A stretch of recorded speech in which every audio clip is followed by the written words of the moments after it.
आज से लगभग 5000 साल पहले एक ऐसी सभ्यता थी जहां शहर बिल्कुल योजनाबद्ध तरीके से बनाए गए थे।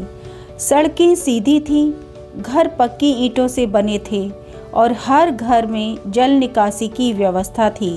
लेकिन सबसे बड़ा रहस्य यह है कि इतनी उन्नत सभ्यता होने के बावजूद आज तक हम उनकी भाषा भी नहीं पढ़ पाए हैं। आखिर कौन थे ये लोग और कैसे रहते थे, और अचानक यह सभ्यता गायब कैसे हो गई?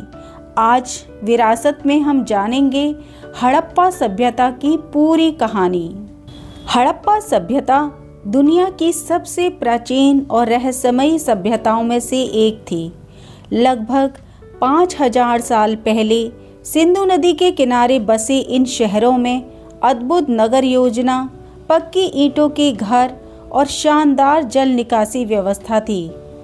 इस वीडियो के माध्यम से हम जानेंगे कि हड़प्पा सभ्यता की खोज कैसे हुई, मोहनजोदड़ो और हड़प्पा शहर का रहस्य, सिंधु घाटी सभ्यता की नगर योजना, हड़प्पा लोगों का जीवन और व्यापार, हड़प्पा लिपि का रहस्य और आखिर में यह महान सभ्यता खत्म कैसे हुई।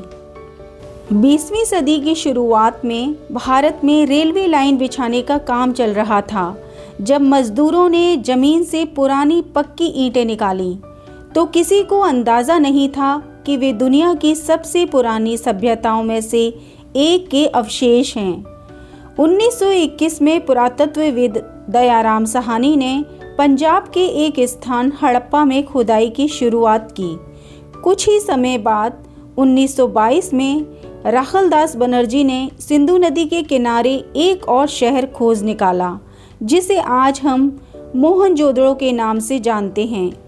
जब इन जगहों की खुदाई हुई तो इतिहासकारों को एहसास हुआ कि यह केवल एक शहर नहीं बल्कि एक विशाल सभ्यता थी। हड़प्पा सभ्यता का विस्तार बहुत बड़ा था। यह सभ्यता फैली हुई थी पाकिस्तान, भारत, अफगानिस्तान तक। इसके प्रमुख शहर थे हड़प्पा, मोहनजोदड़ो, लोथल, धौलावीरा, कालीबंगा, राखीगढ़ी। आज तक 1500 से अधिक स्थल खोजे जा चुके हैं। इससे पता चलता है यह सभ्यता केवल एक शहर नहीं थी बल्कि एक विशाल सांस्कृतिक नेटवर्क था। हड़प्पा सभ्यता की सबसे बड़ी खासियत थी उसकी अद्भुत नगर योजना। यहाँ शहरों को ग्रिड सिस्टम में बनाया गया था। सड़कें एक दूसरे को समकोण पर काटती थीं। घर बने होते थे पकी हुई ईंटों से और लगभग हर घर में था स्नानघर, आंगन और जल निकासी की नाली। सबसे आश्चर्यजनक बात यह थी कि नालियाँ पूरे शहर में जुड़ी हुई थी। इतनी उन्नत जल निकासी व्यवस्था दुनिया की कई आधुनिक शहरों में भी नहीं मिलती। हड़प्पा सभ्यता की सबसे प्रसिद्ध संरचना है मोहनजोदड़ो में मिला ग्रेट बाथ। यह एक विशाल सार्वजनिक स्नानघर था जो पकी हुई ईंटों से बनाया गया था।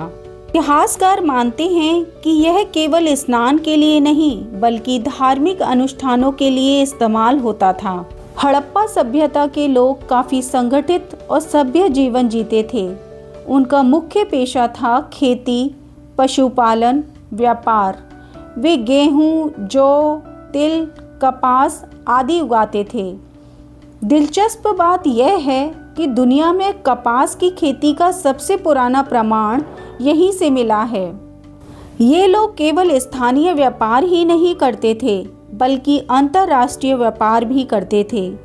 इनका व्यापार होता था मेसोपोटामिया, ईरान और अफगानिस्तान के साथ। ये लोग मोती, धातु, कीमती पत्थर और कपड़े का भी व्यापार करते थे।